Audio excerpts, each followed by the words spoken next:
अस्सलामुअलैकुम।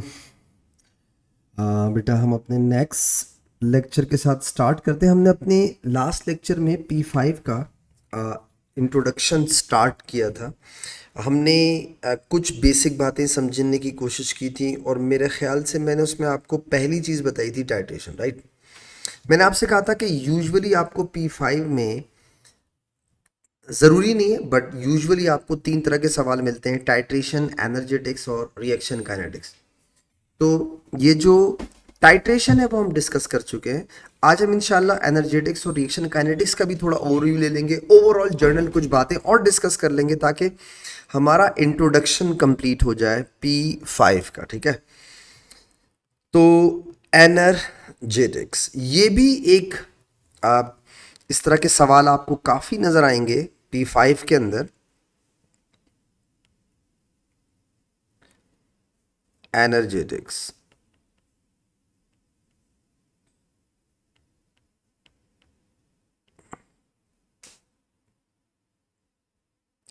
एनर्जेटिक्स से related practicals आपने एएस में किए हुए हैं, अगर आपको याद हो, वो है इंथैल्पी चेंज वाले, ठीक है। तो हाँ, वो इंथैल्पी चेंज जिसे आप कहते हैं, तो मतलब एनर्जेटिक्स का मतलब बेसिकली आप एक्सपेरिमेंट रिलेटेड इंथैल्पी चेंजेस करते हैं। अच्छा, यू अगर मैं थोड़ा समराइज करूं ताकि आपको आइडिया अच्छा हो जाए, अगर आपको मैं बोलूं कि यार आपने एएस लेवल में जो प्रैक्टिकल्स किए इंथैल्पी चेंज के, उसको थोड़ा याद करें तो आपको याद आएगा आपने इंथैल्पी चेंज के रिएक्शंस दो तरह से किए हुए हैं, मतलब प्रैक्टिकल्स में दो तरह से किए। एक आपने किसी एक्सोथर्मिक और किसी एंडोथर्मिक की इंथैल्पी चेंज ऑफ की मतलब रिएक्शन निकाली कि वो रिएक्शन एक्सोथर्मिक है तो इंथैल्पी चेंज कितनी होगी और एंडोथर्मिक है तो इंथैल्पी चेंज कितनी होगी। एक आपने कंबस्शन की इंथैल्पीज निकाली, जैसे फॉर एग्जांपल अगर कोई आपको ऑर्गेनिक कंपाउंड दे दिया जाए और आपसे कहा जाए कि इसकी इंथैल्पी चेंज निकालो, तो उसके लिए एक एपरेटस सेटअप होता है। अच्छा, मैं स्टेप बाय स्टेप आता हूँ। सबसे पहले बात, हम जो एपरेटस या डायग्राम वगैरह जो होती हैं हमारी, सही है, उस पर मैं स्टार्ट करूँगा वहाँ से। इंथैल्पी चेंज के एपरेटस, मुझे उम्मीद है आपको इंशाल्लाह चीज़ें याद आएंगी।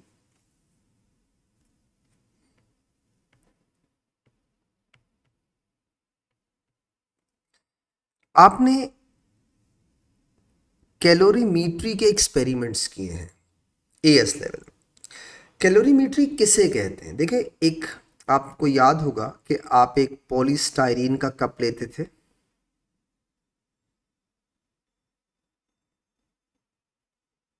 ये एक सपोज करो मैंने कप लिया। इस कप के अंदर मैं, कभी कभी ऐसे भी लोग करते थे कि इसे एक बीकर में रखते थे ताकि वो हीट लॉस मिनिमम हो, और इसमें कोई सॉल्यूशन लिया करते थे। इस सॉल्यूशन में आप एक थर्मोमीटर डाल देते थे। ये सपोज कर रहा हूँ पॉलीस्टाइरीन कप है, ये एक बीकर है, ये थर्मोमीटर है, ये किसी चीज़ का एक्वस सॉल्यूशन है जिसमें आप इंथैल्पी चेंज वगैरह निकालेंगे, ठीक है। मैं आपको छोटी सी एग्जांपल, इस पूरे सेटअप को पता है क्या बोलते हैं? इस पूरे सेटअप को बोलते हैं calorimetry. This is called calorimetry technique, या जिससे आप इंथैल्पी चेंजेस निकालते हैं। अब मैं छोटा सा एक रेफरेंस देता हूँ। फॉर एग्जांपल, अगर मैं आपसे कहूँ कि सोडियम कार्बोनेट HCl के साथ रिएक्ट करता है तो ये देता है sodium chloride plus water plus carbon dioxide, ठीक है। इसी तरह सोडियम हाइड्रोजन कार्बोनेट जब HCl के साथ रिएक्ट करेगा तो ये देगा सोडियम क्लोराइड, ठीक है, साथ में वाटर और साथ में कार्बन डाइऑक्साइड। तो इस तरह के रिएक्शंस आपने, जैसे सोडियम हाइड्रोजन कार्बोनेट और सोडियम कार्बोनेट को आपने सपोज करो HCl में डाला, तो मैं सपोज कर रहा हूँ ये एक्वस सॉल्यूशन ऑफ HCl है, ठीक है। आपने एक मास वे किया उस मास को वे करने के बाद आपने इसके अंदर डाला, सपोज करो वो सोडियम कार्बोनेट है या सपोज करो वो सोडियम हाइड्रोजन कार्बोनेट है। इस तरह के प्रैक्टिकल्स आपने एएस लेवल में किए और आपको बोलता है कि इंथैल्पी चेंजेस बताओ, ठीक है। तो वो बेसिकली आप क्या करते हैं, initial temperature, final temperature and so on. अच्छा, ये डिस्कस करने का पर्पज़ ये है कि एक तो आपसे P5 के अंदर बोलता है draw the label diagram of your apparatus. तो पहली बात जो एनर्जेटिक्स से क्वेश्चंस में याद रखनी है वो है कैलोरीमीट्री टेक्निक, कि जिसमें आप पॉलीस्टाइरीन कप में सॉल्यूशन लेते हैं या दो सॉल्यूशंस मिक्स कर रहे हो, तो उसका पूरा जो सेटअप वगैरह होता है वो इस तरह का होता है, ठीक है। हाँ, हम इनमें कुछ स्टेप बाय स्टेप चीज़ों का ख्याल रखेंगे। जैसे फॉर एग्जांपल ये जो मैंने आपको कुछ चीज़ें लिखी हैं, सवाल ये है कि ये जो आप मास वे करेंगे ये इलेक्ट्रिकल बैलेंस में करते हैं, ठीक है। यानी इसमें आपको किन बातों का ख्याल रखना पड़ता है, कुछ चीज़ों को समराइज करता हूँ। जैसे जैसे सपोज करो आप एक कैलोरीमेट्री टेक्निक से कोई इंथैल्पी चेंज निकालने जा रहे हैं, तो आप क्या क्या करते हैं। आप बोलेंगे सर सबसे पहले तो हम मास वे करेंगे जो हम सॉलिड डाल रहे हैं। सपोज करो हम अभी इस वक्त सॉलिड और सॉल्यूशन का प्रैक्टिकल कर रहे हैं, और अगर मिक्सिंग दो सॉल्यूशंस होंगे तो उसमें आपका इलेक्ट्रिकल बैलेंस यूज़ नहीं होगा। तो सबसे पहले मास वे करने के लिए हम लिखते हैं इलेक्ट्रिकल बैलेंस। अच्छा, यहाँ पर एक छोटी सी टेक्निक है। देखो, इलेक्ट्रिकल बैलेंस में जब आप कोई मास वे करते हो या आ, आपको कोई सॉल्यूशन में मास डालना है, उसके लिए आपने इलेक्ट्रिकल बैलेंस यूज़ किया, तो इसको ना यूज़ करने के दो तरीके। एक तो बच्चे क्या करते हैं, डायरेक्ट आपने मास वे किया और उसको उसमें डाल दिया। अच्छा, एक ये होता है कि आप डिफरेंस इन मास लेते हैं, उससे निकालते हैं। अब डिफरेंस इन मास का मतलब क्या होता, जब भी हम किसी इलेक्ट्रिकल बैलेंस को यूज करके कोई मास वे करते हैं, तो जिस चीज में मास वे किया जाता है, सही है, उसे वेइंग बोर्ड कहा जाता है।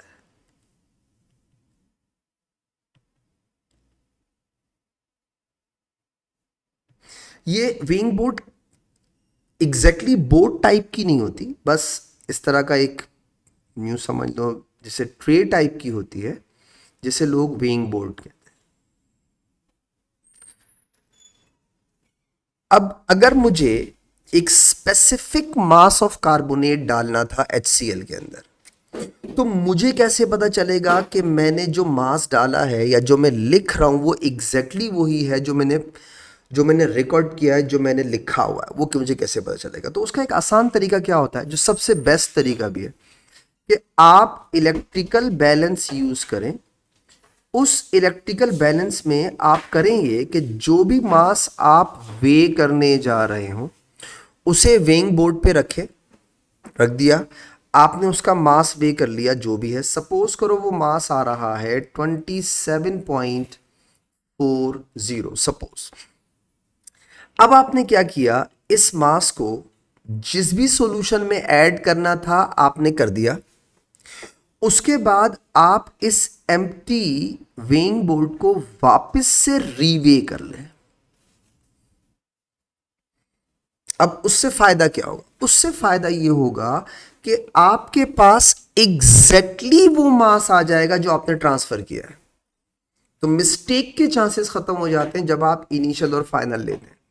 इसमें आपको कभी भी प्रॉब्लम नहीं होगी जब आप इनिशियल और फाइनल मास लेंगे। लेट्स सपोज आपने 24.40 जो है वो वे किया था, इसमें आया था वेइंग बोर्ड प्लस योर मास, और जब आप उसको रीवे कर रहे हैं, सपोज करो उसका आपका आंसर आ रहा है वो है 26.32।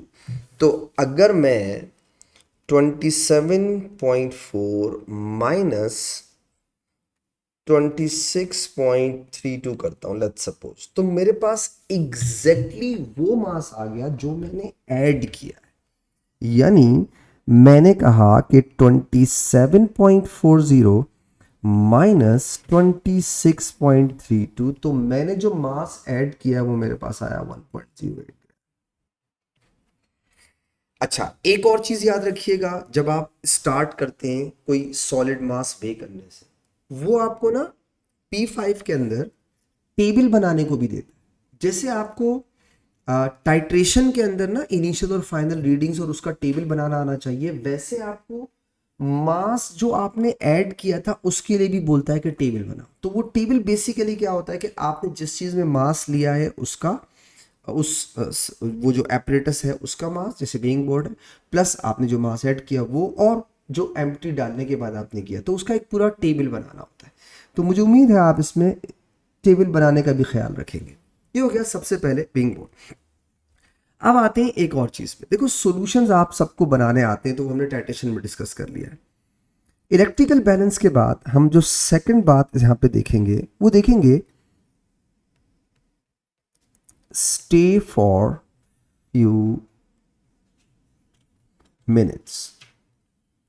अक्सर आपसे कहता है कि जब आप इंथैल्पी चेंज का कोई एक्सपेरिमेंट करते हैं, जब भी करते हैं, तो आप अपने रिएक्टेंट्स को मिक्स करने से पहले या अपने सॉलिड को सॉल्यूशन में डालने से पहले या दो सॉल्यूशंस को मिक्स करने से पहले थोड़ी देर के लिए स्टे करते हैं। कभी कभी बोलता है, आपको देखना क्वेश्चन में लिखा होगा I student wait for 3 minutes, I student wait for 5 minutes. कभी कभी 10 मिनट्स तक भी ले जाता है कि 10 मिनट्स तक छोड़ दो उसको। उसका रीजन क्या है? देखो, सपोज करो आप सोडियम कार्बोनेट और HCl का एक एक्सपेरिमेंट करने जा रहे हैं और इंथैल्पी चेंज निकालने जा रहे हैं रिएक्शन की। तो जब आपने HCl लिया होगा तो शुरू में जो आपका थर्मोमीटर टेम्परेचर बता रहा होगा ना, वो फिक्स नहीं होगा, वो फ्लक्चुएट कर रहा होगा। हो सकता है किसी भी सॉल्यूशन के लिए हो सकता है कुछ हीट सराउंडिंग में जा रही हो, और हो सकता है कुछ सॉल्यूशन सराउंडिंग से हीट एब्जॉर्ब कर।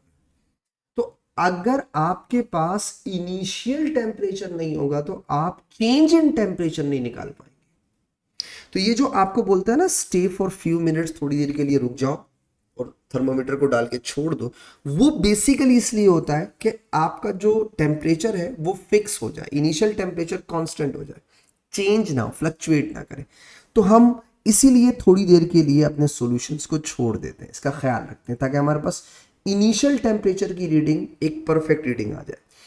ये हो गया हमारे पास इंथैल्पी चेंज का दूसरा पॉइंट। इलेक्ट्रिकल बैलेंस के बाद आपने थोड़ी देर के लिए उसको छोड़ा। अब आप करते हैं इनिशियल और final temperature. Initial and final temperature, जिससे आप कहते हैं सर मेरे पास डेल्टा टी आ जाता है। अब यहां पे ये ऐसे पॉइंट है जो आपको सब जगह मिलेंगे, हर कॉमनली मिलते हैं आपको किसी भी इंथैल्पी चेंज के रिएक्शन के अंदर। अब हमें जब चेंज इन टेम्परेचर मिल जाता है तो हम सबसे पहले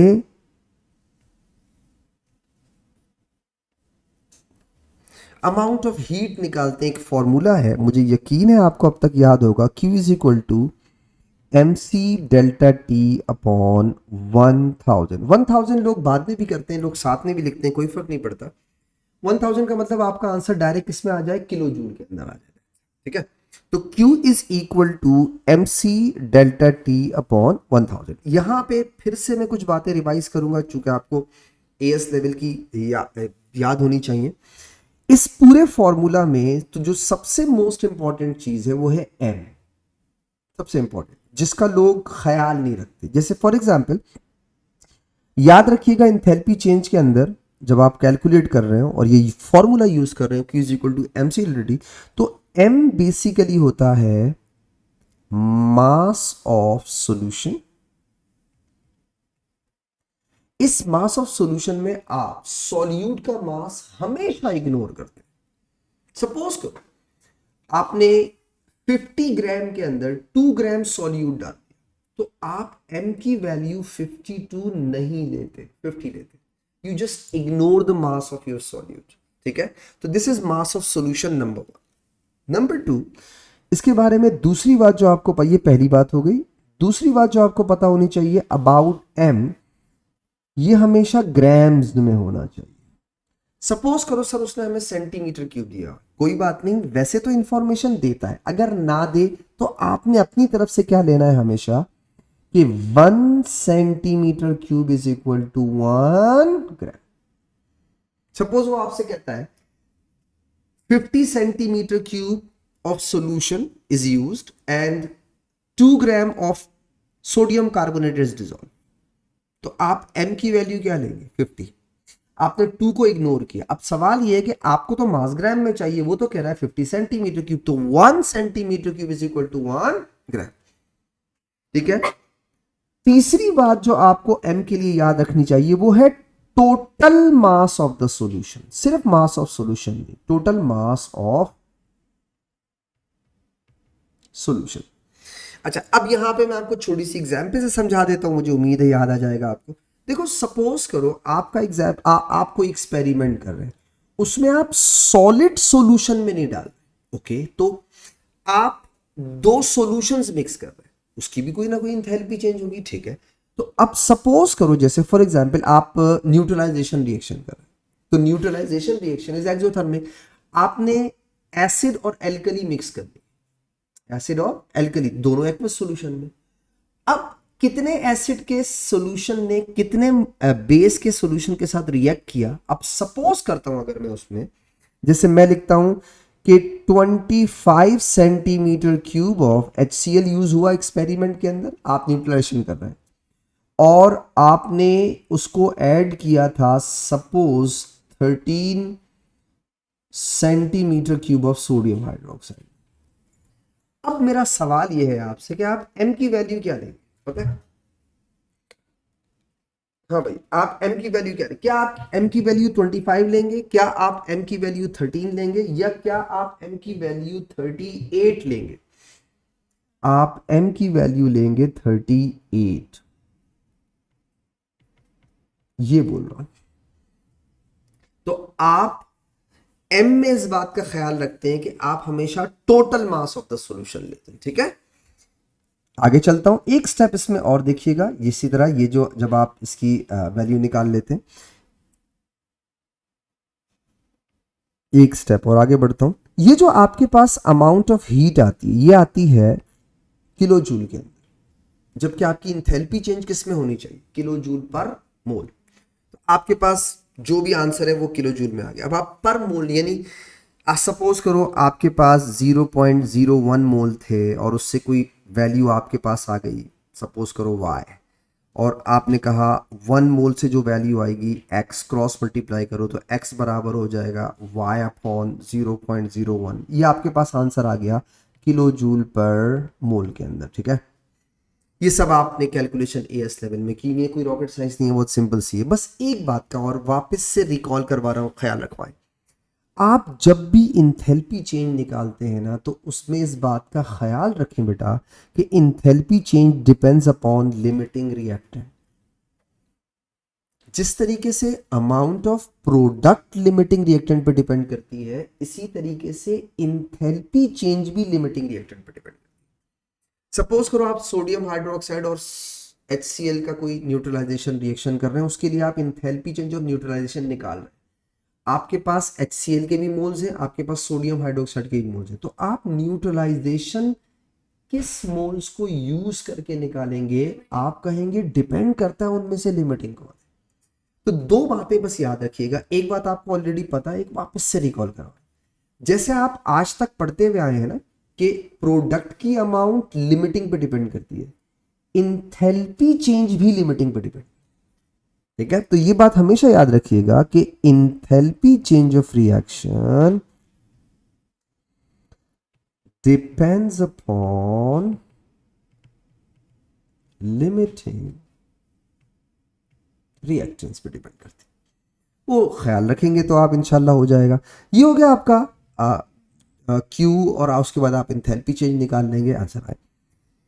कभी कभी आप देखेंगे इंथैल्पी चेंज में ज्यादातर मोस्टली वो करता क्या है, आपका जो भी आंसर होगा ना इंथैल्पी चेंज का, वो अपनी एक वैल्यू देता है और आपको बोलता है उसके साथ कंपेयर करो।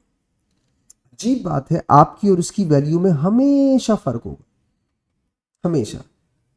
मतलब जो एग्जैक्ट वैल्यू है वो आपको दे देगा, और जो आप अपनी प्रैक्टिकल वैल्यू करेंगे उसमें फर्क होगा। उसका रीजन क्या है? Heat loss.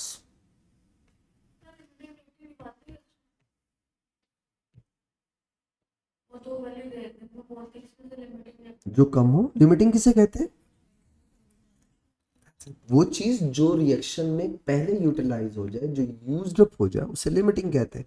और जो चीज रिमेनिंग बच जाए उसे एक्सेस कहते हैं। तो लिमिटिंग का मतलब जो चीज कंप्लीटली यूज हो जाए, दैट्स इट, जो ना बचे रिएक्शन के अंदर। और या आप और आसान रख लो, दोनों को कंपेयर कर लो, जो दोनों में कम हो वो लिमिटिंग हो गया, दैट्स इट। तो लेकिन मोल रेशियो देख लीजिएगा। अच्छा, हीट लॉस टू सराउंडिंग, पता है ये कॉमन क्वेश्चन मिलेगा आपको P5 के अंदर, जो एनर्जेटिक्स या इंथैल्पी चेंजेस के क्वेश्चंस के अंदर होता है, heat loss to the surrounding. और अच्छे खासे आपको इसके मार्क्स मिल जाते हैं, 2 से 3 मार्क्स इसके मिल जाते हैं आउट ऑफ 30। अगर यही मार्क्स आपको बार बार मिलने, कितना अच्छा है। जैसे आपको बार बार 3 मार्क्स सॉल्यूशन प्रिपरेशन के मिल जाते हैं, 3 मार्क्स डाइल्यूशंस के मिल जाते हैं, तो कुछ बेसिक मार्क्स हैं जो आपको वैसे ही मिल जाते हैं उसके अंदर। तो उनमें अगर आप सिर्फ बातों का ख्याल रखेंगे तो कहीं नहीं जा रहे आपके marks. Heat loss to the surrounding, इसको मिनिमाइज कैसे किया जाए, ये अक्सर आपसे सवाल पूछता है। तो देखो बहुत सारे तरीके हैं, आपको वो बहुत सारे वैरायटी ऑफ ऑप्शंस दे रहा होता है। आप अपनी मर्जी से कोई एक चूज कर सकते हैं। जैसे आपने उसको सजेशन ये देनी होगी कि यार कुछ ऐसा कर लो तो हीट लॉस मिनिमाइज होगी। जैसे फॉर एग्जांपल मैंने अभी ऊपर एक डायग्राम बनाई, अगर वो सिर्फ पॉलीस्टाइरीन कप नहीं यूज करे और वो एक सिर्फ बीकर यूज करके ये सारे काम करे तो हीट लॉस ज्यादा होगा। अगर उसने बीकर में एक्सपेरिमेंट किया है तो आप उसे सजेशन दे दें यार पॉलीस्टाइरीन कप यूज कर लो। अगर वो फिर भी कहता है कि पॉलीस्टाइरीन कप ही यूज किया गया था, फिर भी हीट लॉस हो रही है, तो फिर क्या करो, उस पॉलीस्टाइरीन कप को एक बीकर में रख के काम करो। वो बोले फिर भी ऐसा है तो लैगिंग यूज कर लो, लेड यूज कर लो, इतने सारे ऑप्शन। ठीक है, तो heat loss to the surrounding हमेशा होती है। इसमें एक और चीज बताऊं तुम्हें,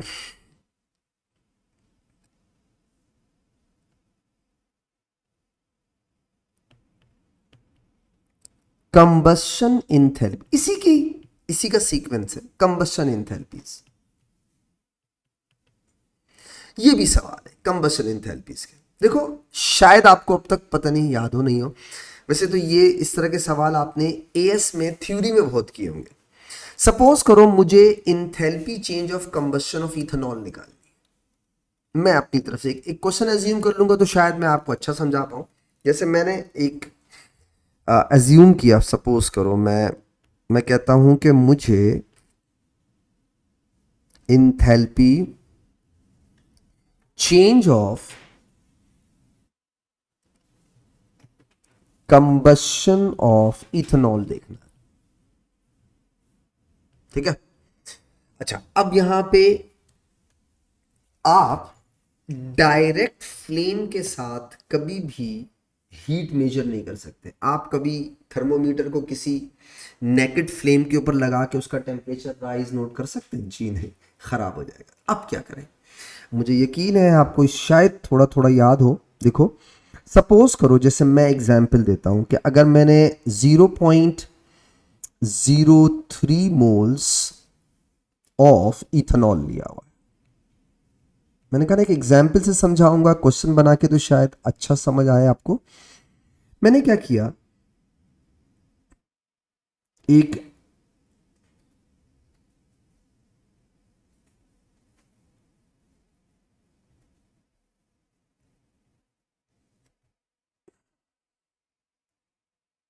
ये इस तरह की एक फ्लास्क टाइप का होता है, आपने यकीनन अपने लैब्स में देखा होगा। इसमें एक फ्लेम होता है, याद है, उसमें एक थ्रेड टाइप का होता है। ठीक है, अच्छा अब सपोज करो मैंने इसमें 0 पॉइंट, गौर से देखिएगा, मैंने 0.03 मोल्स डाला। अब इसका भी वही तरीका है, आपको ज़रूरत नहीं है कि आप पूरा 0.03 जो है वो फ्लेम इथेनॉल जो है वो वे करके इसके अंदर डालें, बल्कि आप क्या करें, इस पूरी एपरेटस को उस पर इलेक्ट्रिकल बैलेंस पे रखें, इसमें जितना इथेनॉल डालना है डाल दिया। अब आपने क्या किया, यहाँ एक वो ट्राईपॉड स्टैंड टाइप का होता है, ठीक है, ऐसे रखते हैं इसमें, आपको याद होगा। और इसके ऊपर वो वायर गॉज टाइप की चीज़, या फिर वो एक ना ट्रायंगल टाइप का होता है, आपने देखा होगा ऐसे ट्रायंगल जिसमें वो स्प्रिंग्स लगे होते हैं, उसमें बिठाने में आसानी हो जाती है, ठीक है, वो जो, या किसी भी चीज़ को हीट करने के लिए, ठीक है, एक ऐसा ट्रायंगल यूज़ किया जाता है, ये हीटिंग के लिए होता है।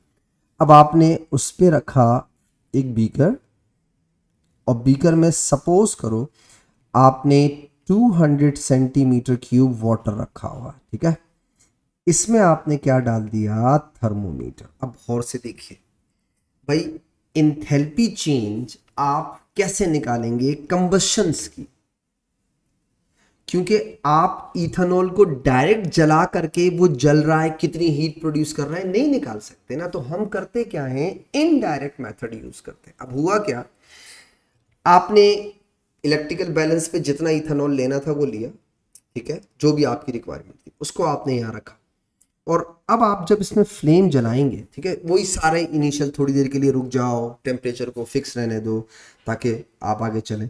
अब जब ये बर्न होगा तो इससे जो हीट प्रोड्यूस होगी वो कहां ट्रांसफर होगी, वाटर में, और वाटर में आपने क्या रखा हुआ है, थर्मामीटर, तो वो जो हीट पहुंच रही है वो टेम्परेचर राइज करने में यूज, तो आपने वही इनिशियल टेम्परेचर फाइनल टेम्परेचर लिया, ठीक है। अब सवाल ये है कि अगर आपको हीट चेंज निकालना हो तो आप कैसे निकालेंगे, Q is equal to M C delta T upon 1000। यहां पे आप m क्या लेंगे, याद रखना मास ऑफ वाटर लिया जाए,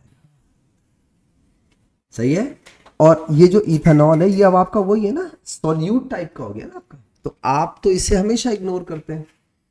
अब आपने क्या किया, सपोज करो एक खास स्पेसिफिक टाइम तक आपने उसको जलाया, टेम्परेचर राइज नोट किया, उसके बाद आपने इसको पहले वे किया था, ठीक है, अब आप इसको दोबारा से रीवे कर लीजिएगा, जिस किसी भी इसमें आपको आप उससे रीवे कर लेंगे। ये सब मुझे उम्मीद है आपने कहीं ना कहीं प्रैक्टिकल्स वगैरह में किए हुए चीजें, तो आपके पास टोटल वो आ जाएगा कितने मोल्स जल गए कितने मोल्स आए। अब वो जो भी मोल्स आपके पास आएंगे विद दैट मोल्स, ठीक है, आपने लिखा, आपने सबसे पहले वो निकाल लिया, Q 4.18 होता है, C चेंज इन टेम्परेचर जो भी आया, सपोज करो चेंज इन टेम्परेचर आ रहा है 13 और डिवाइड बाय 1000 किया और एक आंसर आ गया। सपोज करो आपके जो मोल्स यूज हुए थे वो थे 0.0285, सपोज करो, तो आप बोलेंगे इससे जो एनर्जी रिलीज हुई है वो थी, अगर मैं इसे y कह दूं, y किलो जूल, और आप अगर एक मोल से निकाल लेंगे x, तो ये देखें आपके पास आ जाएगा x is equal to Y upon 0.0285, तो ये आपके पास आंसर आ जाएगा किलो जूल पर मोल। इंथैल्पी चेंज ऑफ कंबशन निकालने का तरीका। तो मुझे लगता है कि आपको एनर्जेटिक्स के प्रैक्टिकल्स के अंदर 3 चीजों का आइडिया होना चाहिए। 2 सॉल्यूशंस मिक्स करने का, नंबर 1, किसी सॉल्यूशन में सॉलिड मिक्स करने का, नंबर 2, और नंबर 3 इंथैल्पी चेंज ऑफ कंबशंस निकालने का तरीका। तो मोस्टली आपके P5 के जो टॉपिक्स हैं वो कवर हो जाते हैं। जैसे टाइटेशन के लिए आपने डिफरेंट चीज़ों का ख्याल रखा, वैसे आप इंथैल्पी चेंज ऑफ कंबशंस के लिए भी इन छोटी छोटी बातों का ख्याल रखेंगे तो ये आपको बहुत हेल्प करेंगे। देखो P5 वो तो कहता है P5 बगैर प्रैक्टिकल के हो ही नहीं सकता, वो खुद कहता है। अगर बच्चा प्रैक्टिकल नहीं कर रहा और सिर्फ P5 पढ़ रहा है तो फजूल है वो, लेकिन हम जाहिर बात है हम तो मजबूर है, हम अपनी लिमिट से बाहर नहीं जा सकते ना, क्या करें, हमको तो करवाना पड़ता है। तो अब आपको ये सारी बातें दिमाग में रखनी चाहिए। तो पहली चीज जो मैंने आपके साथ डिस्कस की वो थी आपकी टाइट्रेशन, दूसरी चीज जो मैंने आपसे डिस्कस की वो है एनर्जेटिक्स या इंथैल्पीज, तीसरे टाइप के जो क्वेश्चंस हैं वो हैं काइनेटिक्स, रिएक्शन काइनेटिक्स, ठीक है, थर्ड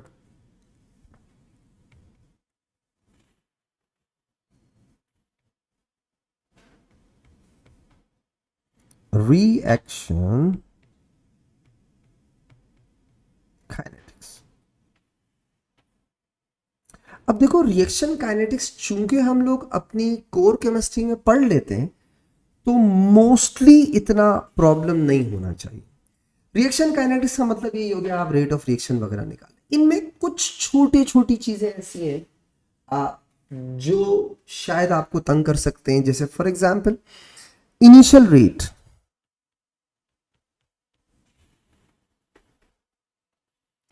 आपको याद होगा इनिशियल रेट हम कब निकालते, क्यों निकालते हैं, या इनिशियल रेट ऑफ रिएक्शन कैसे निकालते हैं, जब आप टाइम क्या लेते हैं, 0।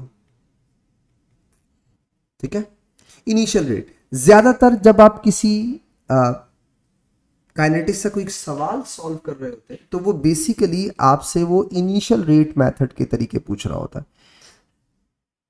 सही है। अच्छा, इंस्टेंटेनियस रेट किसी भी पॉइंट पे आपसे पूछ सकता है जो आप ग्राफ से निकालते हैं। ठीक है, एक आप कहते हैं इंस्टेंटेनियस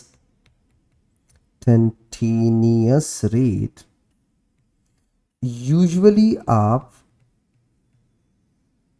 टेंजेंट और फिर ग्रेडियंट वगैरह निकालते हैं। इस तरह के सवाल आपको मिलेंगे। यानी रिएक्शन काइनेटिक्स में आपको मोस्टली सवाल किससे रिलेटेड मिलते हैं, ग्राफ से। अच्छा, ज्यादातर रिएक्शन काइनेटिक्स के जो क्वेश्चन होंगे ना वो क्वेश्चन नंबर 2 में होंगे, क्योंकि ज्यादातर ग्राफ के क्वेश्चन 2 में देता है मोस्टली। लेकिन मैं आपको फिर बोलता हूं कोई सीक्वेंस नहीं, कभी 2 सवाल देता है, कभी 3 सवाल दे देता है तोड़ तोड़ के, और कभी कभी क्वेश्चन 1 को ज्यादा कर देगा, 2 को छोटा कर देगा, कभी कभी क्वेश्चन 2 को जो है वो ज्यादा बड़ा कर देगा, क्वेश्चन 1 को छोटा कर देगा। तो कोई एक स्पेसिफिक सीक्वेंस नहीं है। तो मतलब वो हम बचपन से हमारे बड़े बूढ़े हमें कहते थे कि प्रैक्टिस मेक्स मैन परफेक्ट, शायद वो यहाँ पे अप्लाई होता है P5 के अंदर, कि आप जितनी ज़्यादा प्रैक्टिस करेंगे, आप जितने ज़्यादा क्वेश्चन सॉल्व करेंगे, पेपर सॉल्व करेंगे, उतनी आपकी अच्छी प्रैक्टिस हो जाएगी, आपको आइडिया होगा। तो ये जो कुछ मैं आपको बता रहा हूँ ये सब कुछ जाहिर बात है मैंने भी वो सारे क्वेश्चंस देखे हैं, प्रैक्टिस किए हैं, तो मुझे आइडिया हो गया कि यार वो किस किस लेवल तक जा सकता है। रिएक्शन काइनेटिक्स में मोस्टली आपको जो मतलब आप अगर ग्राफ में परफेक्ट है ना तो मतलब आपको रिएक्शन काइनेटिक्स के बहुत सारे सवाल आराम से सॉल्व हो जाएंगे। अच्छा, रिएक्शन काइनेटिक्स के साथ साथ एक और चीज, इसी के अंदर एक चीज और, ऑर्डर ऑफ रिएक्शन का कॉन्सेप्ट ना इसके अंदर इन्वॉल्व है। काफी जगहों पे आपसे ऑर्डर ऑफ रिएक्शन के सवाल काइनेटिक्स वाले क्वेश्चंस में पूछता है। तो order of reaction, 0 order, first order, second order और सूडो ऑर्डर, ये भी आपसे बहुत जगह जगह पे पूछता है। हालांकि कोर केमिस्ट्री में सूडो ऑर्डर आपके सिलेबस में नहीं है, लेकिन आपको मिलेगा। और मैंने आपको उस वक्त भी कहा था कि इसे पढ़ लेने से ना आपको बहुत सारी चीजें समझ में, उसकी वर्डिंग समझ में आना शुरू हो जाती है कि बोल क्या रहा है। वरना अगर आप ये ना पढ़े तो फिर आपको समझ नहीं आता कि पर्पस क्या था। अभी थोड़ी देर पहले बोल रहा था कि इस पे डिपेंड कर रहा है, अब कह रहा है इस पे डिपेंड नहीं कर रहा। अब वो सिर्फ इतना सा लिख देता है क्वेश्चन के अंदर कि 2 में से कोई एक रिएक्टेंट एक्सेस यूज किया, कंडीशंस चेंज हो गई, और एक्सेस यूज करने के बाद अब रेट ऑफ रिएक्शन 2 की जगह 1 पे डिपेंड कर। ठीक है, तो ये जो ऑर्डर ऑफ रिएक्शन है ये इसकी वही कोर केमिस्ट्री वाला आपको वापस से आना चाहिए, आपको ऑर्डर ऑफ रिएक्शन। और इसी ऑर्डर ऑफ रिएक्शन के अंदर जो आपसे सवाल वगैरह पूछता है, ठीक है, वो रेट इक्वेशन वाले और कंपैरिजन वाले के कॉन्सेंट्रेशन इतनी बार चेंज की तो रेट कितने बार चेंज हुआ, वो जो आपने प्रैक्टिस की है वो वाली चीज़ें। T12 के सवाल आपको इसी के अंदर मिलेंगे। यानी आपको हाफ लाइफ का रिलेशनशिप 0 का, फर्स्ट का और सेकंड का पता होना चाहिए।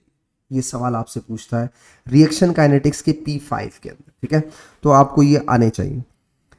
एक चीज और है,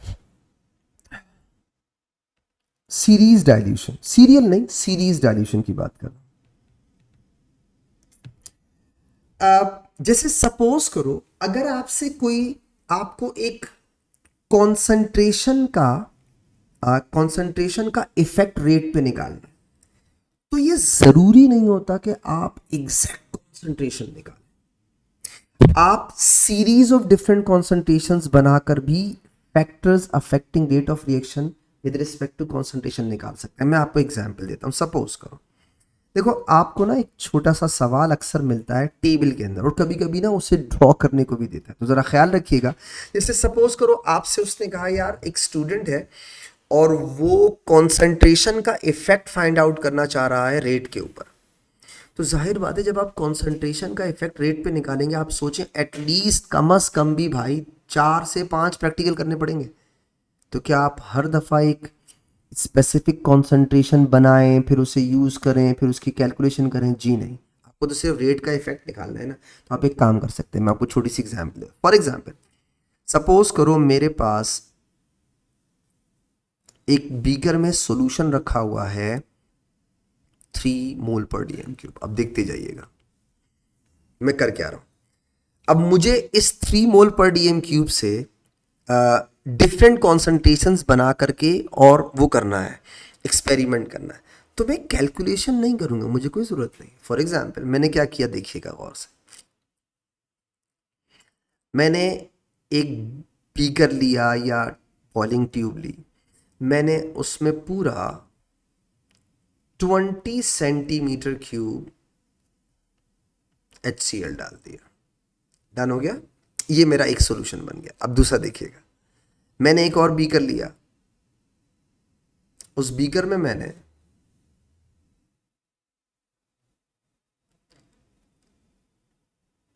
इस बीकर में 16 सेंटीमीटर क्यूब HCl डाला और मैंने इसमें 4 सेंटीमीटर क्यूब डिस्टिल वाटर डाल दिया। अगर मैं इसे कहता हूं A और मैं इसे कहता हूं B, बताओ A और B में से डाइल्यूट कौन हो गया? खत्म हो गई बात। मुझे तो सिर्फ रेट पे इफेक्ट चेक करना है। दोबारा देखिएगा मैंने क्या किया, ये देखें। मैंने एक और बीकर में दोबारा से 12 सेंटीमीटर क्यूब HCl ट्रांसफर किया और मैंने इसमें डाल दिया 8 सेंटीमीटर क्यूब डिस्टिल वाटर। मैंने इसे कहा C। बताओ कॉन्सेंट्रेशन और कम हो गई? यस और नो? आगे आ जाओ। टोटल सॉल्यूशन का वॉल्यूम कांस्टेंट रख रहा हूं। ये देखिएगा आप, मैंने क्या किया, मैंने 8 सेंटीमीटर क्यूब HCl लिया और इसमें 12 सेंटीमीटर क्यूब डिस्टिल वाटर डाल दिया। अब देखें क्या मुझे कोई कैलकुलेशन करने की जरूरत पड़ी? जी नहीं। भाई आपने मुझे क्या पर्पस दिया था कि यार फैक्टर बताओ कॉन्सेंट्रेशन का रेट पे क्या होता है। तो जब मुझे डिफरेंट सॉल्यूशन डिफरेंट कॉन्सेंट्रेशंस चाहिए तो मैं सिर्फ कॉन्सेंट्रेशंस डिफरेंट करने के लिए ये काम कर सकता हूँ। अब मैं पहले इस वाले को चेक कर लूंगा, फिर इसको, फिर इसको, फिर इसको, जैसे हो जाएगा। तो आपको इस तरह के सवाल मिलेंगे। जैसे बहुत सारे बच्चे बोलते हैं सर वो कह रहा है ये जो है ना टेबल बना दिया उसने और उसने बोला इस इतना ये वाला सॉल्यूशन डालो, इतना पानी डालो और ये बनाते जाओ। But that is called serial dilution, कोई अलग चीज होती है, याद रखना। हाँ, वो अलग, वो आप होता क्या है उसमें क्या करते हैं, उसमें आपने पहले एक सॉल्यूशन बनाया, फिर जो बनाया उसमें से लेते हैं। मैं ये थोड़ी कर रहा हूं जी, मैं फर्स्ट वाले से ले रहा हूं। ठीक है, वहां तो आपको एग्जैक्ट पता होता है आपने कितने कितने टाइम्स डाइल्यूट किया हुआ है। सही है, ये 1/10 है, ये 2/10 हो गया, ये 4/10 हो गया एंड सो ऑन। वो एक अलग चीज है। ये आप देखें ये उसी तरह का है, आप ये कह सकते हैं रिलेटेड है। बट इसमें आपको ये इसमें आसानी क्या होती है, ये अक्सर आपको ना टेबल में नजर आएगा कि वो करेगा क्या, एक चीज को कम करता जाएगा और एक चीज को ज्यादा करता जाएगा। तो आपके वो जो पर्पस होता है ना कि मेरे पास डिफरेंट कॉन्सेंट्रेशन की चीजें आ जाएं और मुझे ये भी पता हो कॉन्सेंट्रेशन ज्यादा है किसमें कम किसमें, आसान हो जाएगा। इससे रिलेटेड आपसे टेबल बनवाता है और इससे रिलेटेड आपसे पूछता है कि ये जो आप पानी डाल रहे हैं, डिस्टिल वाटर डाल रहे हैं, ये किस चीज से डालेंगे। यूजुअली ब्यूरेट यूज की जाती है। ये वाला काम आप किससे करते हैं? ब्यूरेट से करते हैं। तो ये आपको एक सवाल मिलता है कॉन्सेंट्रेशन से रिलेटेड का, ठीक है, जिसमें आप रेट ऑफ रिएक्शन का जब कोई फैक्टर निकाल रहे हो तो उसमें आपको ये बहुत हेल्प करता है। अच्छा, एक और चीज जो मुझे यकीन है आपको आपने देखी भी होगी कई जगहों पर, आपसे डिपेंडेंट और इंडिपेंडेंट वेरिएबल्स के बारे में सवाल कर लेते हैं। तो बहुत सारे बच्चे तो जानते। अच्छा अच्छा, कुछ लोग क्या करते हैं, जैसे मैं अक्सर अपनी डिस्कशन लेक्चर में ही बोलता हूँ कि यार आप वाई एक्सिस पे डिपेंडेंट लिखते हैं और आप एक्स एक्सिस पर इंडिपेंडेंट लिखते हैं, ठीक है। अब एक फायदा बताऊं, 2014 के बाद से उसका कोई भी ऐसा ग्राफ आपको नहीं मिलेगा जिसमें उसने एक्सेस लेबल ना किए। मतलब आपको एक्सेस लेबल मिलेंगे तो आप आराम से निकाल लेते हैं। अच्छा, अब मैं इसका बच्चों को एक छोटा सा शॉर्टकट तरीका बताता हूं यार, ताकि आप पेपर में टाइम जाया ना करें। देखो, इंडिपेंडेंट वो चीज होती है जिसे आप अपने रिएक्शन में चेंज कर रहे हैं। फॉर एग्जाम्पल, आप रिएक्टेंट का मास चेंज कर सकते हैं, कर सकते हैं। फॉर एग्जाम्पल, आप रिएक्टेंट के मोल्स चेंज कर सकते हैं, कर सकते हैं। फॉर एग्जाम्पल, आप रिएक्टेंट के कॉन्सेंट्रेशन चेंज कर सकते हैं, कर सकते हैं। सरफेस एरिया चेंज कर सकते हैं, ये सब इंडिपेंडेंट जो आप चेंज। अब सवाल ये है कि अगर आप एक रेट का एक्सपेरिमेंट कर रहे हैं, सपोज आपने कॉन्सेंट्रेशन चेंज की, तो आपकी कॉन्सेंट्रेशन तो इंडिपेंडेंट हो गई। पता है कॉन्सेंट्रेशन की वजह से क्या चेंज हुआ? रेट ऑफ रिएक्शन या rate of production of hydrogen, rate of production of carbon dioxide. तो जो आपके इंडिपेंडेंट पे डिपेंड कर रहा हो वो आपका डिपेंडेंट हो गया, राइट। एक बात। दूसरी चीज ये कि आप एक छोटा सा शॉर्टकट आपको बताता हूं, याद रखिएगा कि इंडिपेंडेंट वेरिएबल आपको रिएक्टेंट साइड पे मिलते हैं, क्योंकि आप बेसिकली चेंज क्या कर रहे होते हैं, रिएक्टेंट। और आपके डिपेंडेंट वेरिएबल आपको कहां मिलते हैं? प्रोडक्ट साइड पे। तो सर आप यूजुअली क्यों कह रहे हैं हमेशा ही ऐसा होना चाहिए? नहीं ना, हमेशा ऐसा नहीं होगा। बहुत सारी चीजें जो आपको नजर नहीं आएंगी और वो आपको जो है ना परेशान कर देंगी। फॉर एग्जाम्पल, जैसे टेम्परेचर है, टेम्परेचर आप बढ़ा सकते हैं, हाँ। टेम्परेचर कम कर सकते हैं, हाँ। तो इंडिपेंडेंट हो गया। सवाल ये, अगर आप किसी इंथैल्पी चेंज का एक्सपेरिमेंट कर रहे हैं तो आप मोल्स चेंज करेंगे, उससे टेम्परेचर राइज, टेम्परेचर चेंज जो है वो डिफरेंट होगा। वही चीज जो पहले इंडिपेंडेंट थी अब क्या हो गई? डिपेंडेंट। इसी तरह टाइम है, आपने टाइम ज्यादा दिया, आपने टाइम कम दिया किसी ऑब्जर्वेशन के लिए, तो ठीक है। लेकिन आप एक तरफ बोलते हैं कि यार रेट ऑफ रिएक्शन डिपेंडेंट होता है, तो रेट क्या होता है? Anything, any change divide by time. तो इसीलिए मैं कहता हूं यूजुअली ऐसा होता है कि आपका इंडिपेंडेंट वेरिएबल आपको कहां मिलता है? Reactant side. और आपका डिपेंडेंट आपको कहां मिलता है? प्रोडक्ट साइड पे। ये बहुत ज्यादा टिपिकल सवाल नहीं होते, बहुत सिंपल से सवाल होते हैं। इसमें मोस्टली जो फोकस करता है ना, जो मेरा मेरा एक्सपीरियंस है, ये रेट ऑफ रिएक्शन वाले क्वेश्चंस के अंदर वो ज्यादातर फोकस करता है ग्राफ्स के ऊपर। और अगर आपको ग्राफ्स आते हैं, आपको ग्रेडियंट निकालना आता है, आपको पता है कि ग्रेडियंट कैसे निकलता है, और अगर आपको पता है कि स्ट्रेट लाइन वो y is equal to m x plus c वाली चीज, वाह, इससे मुझे एक चीज और याद आई। ये जो स्ट्रेट लाइन ग्राफ होते हैं बहुत सारे आपको जगह जगह मिलेंगे सेकंड वाले में, y is equal to m x plus c, ठीक है। ये जो आप यूजुअली, अच्छा इसमें ना देखो, ये तो हो गया आपका y इंटरसेप्ट, ये हो गया x, और ये आपका ग्रेडियंट हो गया। ये जो कांस्टेंट होता है ना, ये आप अक्सर देखेंगे, अक्सर क्या, हमेशा ये होता है कि वो ये देता जरूर है, सी लिखा बाकायदा, सी नहीं बाकायदा कांस्टेंट लिखा होगा फॉर्मूला के अंदर, लेकिन वो इसे हमेशा इग्नोर करता है। उसका रीजन ये है कि आपके जो कैलकुलेशंस करते हैं आप ग्रेडियंट वगैरह की, वो इस कांस्टेंट की वजह से इफेक्ट नहीं हो रही होती, तो इसलिए वो उसको क्या करता है? इग्नोर करता है। तो वो लिखता जरूर है, बट ऐसा वो उसको यूज इसके लिए कुछ भी नहीं होता। तो आप बेसिकली यहीं से चीज़ों को लेके आते हैं, और यहाँ आपका ये जो m यूज होता है वो y अपॉन x में यूज हो जाता है, दैट्स इट। आपको बहुत सारे प्रैक्टिस क्वेश्चन के अंदर ये वाली चीज़ नजर आएगी, y is equal to m x plus c वाली। तो अगर मैथ्स थोड़ी अच्छी हो आपकी, तो मुझे यकीन है आपको उसमें मज़ा आता है उन क्वेश्चंस को सॉल्व करने में। और एक ही तरह के सवाल, सिमिलर सवाल देता है। जब भी ग्रेडियंट का सवाल देगा, स्ट्रेट लाइन का हो, कर्व का हो, वट जो भी, तो उनमें ज़्यादातर सवाल आपको सिमिलर, मिलते जुलते मिलेंगे, ठीक है। अब जैसे कोर केमिस्ट्री के अंदर ऐसी कौन सी चीज़ें हैं जिनको हमें P5 के अंदर ख्याल रखना चाहिए, तो मैं आपको कुछ चीज़ें समझिए। ये तो हो गई वो बातें जो आपको मिलेंगी, कॉमन नहीं मिलेंगी। कुछ चीज़ें अनकॉमन है, थोड़ी थोड़ी है उसके अंदर। आपको इक्विलिब्रिया है, आपको इक्विलिब्रिया के सवाल मिलेंगे। इक्विलिब्रिया के अंदर भी आपको के डब्ल्यू के ए के, बफर के और पी एच कर्व्स के सवाल मिलते हैं। यानी अगर आपको कोर केमिस्ट्री आती हो तो आपको इक्विलिब्रिया के ये सारे सवाल समझ में आ जाएंगे। सही, ये कॉमन क्वेश्चन है अगर इक्विलिब्रिया का कोई क्वेश्चन देता है, ठीक है। लेकिन ये बहुत क्वेश्चन कॉमन है, बट ये टॉपिक P5 में आए ये बहुत अनकॉमन है, बहुत ही रेयर केसेस में। कोई एक आप 4 साल बाद 5 साल बाद आपको कोई एक चीज मिलेगी, लेकिन ये इसने ऐसी हरकत की है कि इक्विलिब्रिया से दिया है। अच्छा, इसी तरह इलेक्ट्रोकेमिस्ट्री, इलेक्ट्रोकेमिस्ट्री में यूजुअली जो मैंने देखी है वो दो चीज़ें। एक तो वही आप जब ई नॉट वैल्यू निकालते हैं तो वो E R minus E L से होता है, आपकी अच्छी प्रैक्टिस है।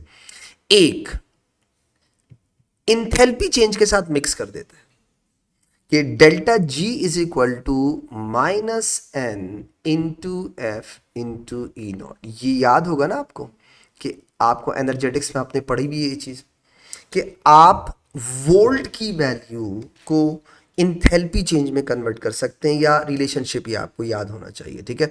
ये भी वही आपकी कोर केमिस्ट्री का सवाल है। इसके अलावा आपको पास पेपर में क्रोमेटोग्राफी के छोटे छोटे एक्सपेरिमेंट, वही बच्चों वाले, वो जो ओ लेवल्स वाले पेपर क्रोमेटोग्राफी वाले होते हैं, ये मिलेंगे आपको थोड़ी सी वो। लेकिन ये कि ये इस मैं बच्चों को बोलता हूँ यार इन टॉपिक्स में से सवाल आ जाए ना तो फिर तो मज़े हैं। मज़े ये हैं कि आपने कोर केमिस्ट्री में अच्छी खासी चीज़ें पढ़ी होती हैं और वही यूज़ हो रही होती हैं। सवाल ये इनसे बाहर चला जाए ना तो फिर थोड़ा डिफिकल्ट होता है। क्रोमेटोग्राफी के सवाल आपको मिलेंगे, पूछता है आपसे। डिस्टिलेशन के सवाल आपको मिलेंगे, पूछता है आपसे, ठीक है। डिस्टिलेशन वगैरह आपको आनी चाहिए, क्रोमेटोग्राफी वगैरह का कॉन्सेप्ट आपको होना चाहिए। और क्रोमेटोग्राफी के अंदर वो आर एफ वैल्यूज़ वगैरह भी पूछ लेता है। मतलब वो जब उसको कुछ नहीं मिलता कुछ मार्क्स वार्क्स देने के लिए तो वो कहता है चलो बच्चों से ये चीज़ें पूछ लो। तो इस तरह के सवालात आपको P5 के अंदर मिलेंगे। और अब वही है कि आप जितनी प्रैक्टिस करेंगे उतना आपके लिए अच्छा होगा। ये मैंने समराइज किया है, मतलब मैंने ये लेक्चर आपको इसलिए दिया कि यार आपको P5 का आइडिया हो जाए। और सही आइडिया आपको, परफेक्ट आइडिया जिसे बोलते हैं, वो उस वक्त होगा जब आप इसको मतलब अच्छे तरीके से प्रैक्टिस करेंगे।